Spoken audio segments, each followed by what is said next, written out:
Coaching ഒക്കെ ചെയ്തുകൊണ്ടിരിക്കുന്നുണ്ടായിരുന്നു. എന്നിരുന്നാലും ഇവിടെ വന്നതിന് ശേഷം എനിക്ക് നല്ല റിസൾട്ടാണ് എനിക്ക് കിട്ടിയിരിക്കുന്നത്.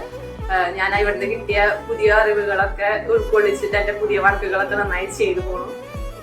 നല്ല വർക്കുണ്ട്, നല്ലൊരു അറ്റ്മോസ്ഫിയർ ആണ് ഇവിടെ. ഞങ്ങൾക്ക് ഇവിടെ കിട്ടിയത് നല്ല ഫ്രണ്ട്ലി ആയിട്ടുള്ള ഒരു മിസ്സിനെയാണ്. അതുകൊണ്ട് തന്നെ നമുക്ക് എന്ത് ഡൗട്ടും കാര്യങ്ങളൊക്കെ ഉണ്ടെങ്കിലൊക്കെ ക്ലിയർ ചെയ്യാനും ഒരു പേടിയില്ലാതെ മിസ്സിൻ്റെ അടുത്ത് ഇടപഴകാനൊക്കെ ഒരു സ്വാതന്ത്ര്യം ഉള്ളതുകൊണ്ട് തന്നെ നല്ല ക്ലാസ്സുകളൊക്കെ നല്ല രീതിയിൽ തന്നെ മുന്നോട്ട് പോകും.